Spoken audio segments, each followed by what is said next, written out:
نظام ٹوٹ گئے، فیملیاں ٹوٹ گئیں، پیچھے صرف زبان کی بکواس ہے۔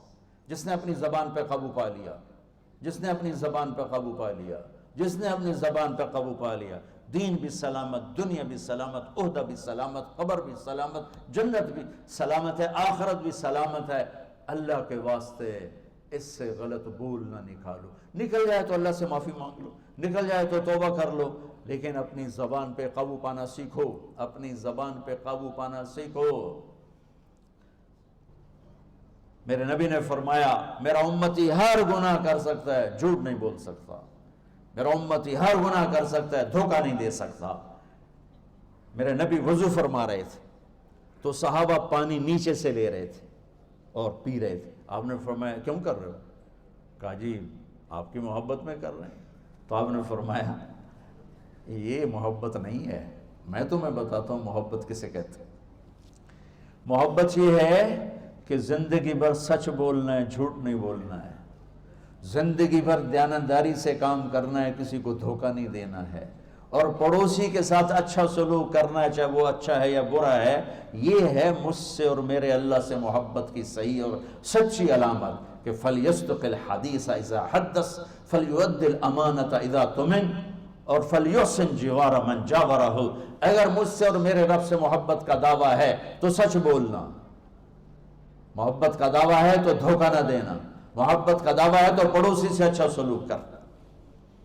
تمام رشتوں میں اس زبان کو خاص طور والدین کے سامنے زبان کو سنبھال کے بولو، استاد کے سامنے زبان کو سنبھال کے بولو۔ اور سب سے نازک رشتہ ہے خامند اور بیوی کا، جو 90-95% طلاقیں صرف زبان کے بول کی وجہ سے پڑ جاتی ہیں کہ کبھی لڑکی کا بول تیز، کبھی لڑکے کا بول تیز، کبھی وہ بدتمیزی پہ کبھی وہ بدتمیزی پہ، گھروں کے گھر برباد ہو گئے، ٹوٹ گئے، پیچھے صرف زبان کا بول ہے۔ اور میرا رب ماں باپ کے لیے کیا کہتا ہے؟ لا تقل لہما اف، اف، اتنا لفظ بھی ماں باپ کے آگے مت کہو۔ میرے نبی کا فرمان ہے کاش میری ماں زندہ ہوتی، میں ایسی خدمت کرتا کہ عشاء کی نماز کے مصلی پہ کھڑا سورۃ فاتحہ پڑھ رہا ہوتا اور ادھر سے آواز آتی بیٹا محمد، تو میں نماز توڑ کے حاضر ہو جاتا، فرض نماز، نفل نہیں، کہ میں فرض نماز توڑ کے حاضر ہو جاتا۔ عبید اللہ بن عمیر سے ایک شخص نے کہا حضور میں نے ماں کو کندھے پہ بٹھا کے طواف کرایا، میں نے ماں کا حق ادا کر دیا۔ تو عبداللہ بن عمر نے فرمایا کہ ابھی ایک تھکی ہوئی سانس کا حق بھی ادا نہیں ہوا۔ جو تیری ماں نے تجھے پالتے ہوئے تھک تھک کے گہری سانسیں لی، ان میں سے ابھی ایک سانس کا بھی حق ادا نہیں ہوا۔ اور ایک شخص نے خراسان سے بیوی کو اٹھایا، ماں کو اٹھایا اور بیت اللہ جا کے حج کرایا، اور پھر عبید اللہ بن عمیر سے کہنے لگا میں خراسان سے آیا ہوں، پورے سفر میں ماں کو کندھے پہ بٹھا کر اور ابھی حج کرایا، تو میں ہوں ماں دی خدمت کر دیتی، ہو گیا پورا میرا کام۔ انہوں نے کہا ولا طلقۃ واحدہ، تیری ماں نے تجھے جنتے ہوئے، تجھے پیدا کرتے ہوئے جو سینکڑوں نہیں ہزاروں دردیں برداشت، لہر آتی نا، درد کی لہر آتی ہے جاتی، اس کو عربی میں طلقہ کہتے ہیں۔ تو انہوں نے فرمایا ابھی ایک درد کی لہر کا حق بھی ادا نہیں ہوا۔ اگر تمہارے ماں باپ زندہ ہیں ان کی دعا لو، اللہ کے واسطے ان کے سامنے ان کی آنکھوں میں آنکھیں ڈال کے بات مت کرو، ان کے ساتھ بدتمیزی مت کرو، نہ دنیا رہتی ہے نہ آخرت رہتی ہے۔ میں اور آپ تو آج کے انسان ہیں۔ ہاں ایک حدیث ہے، میرے نبی نے سے پوچھا گیا یا رسول اللہ قیامت کب آئے گی؟ آپ نے فرمایا اللہ کو پتہ۔ کہا کوئی نشانی بتا دے؟ تو یہ بچیاں خاص طور پر سنیں، کوئی نشانی بتا دیں؟ تو آپ نے فرمایا جب بیٹیاں بھی ماؤں کو ذلیل کریں گی تو قیامت آ جائے۔ اب بیٹے کیوں نہیں کہے کہ وہ عام طور پہ کرتے ہیں، بیٹوں میں بدتمیزی زیادہ ہوتی، بچیوں میں کم ہوتی۔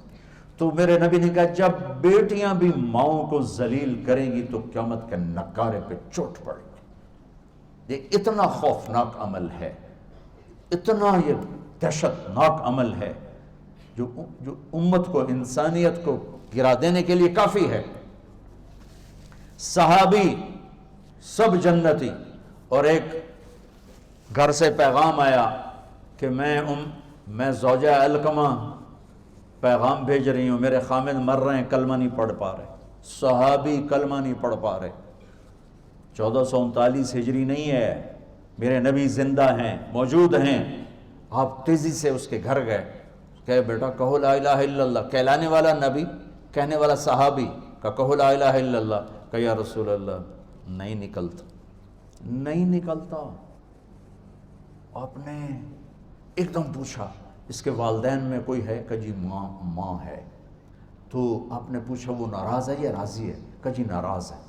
تو آپ نے فرمایا پیغام بھیجا.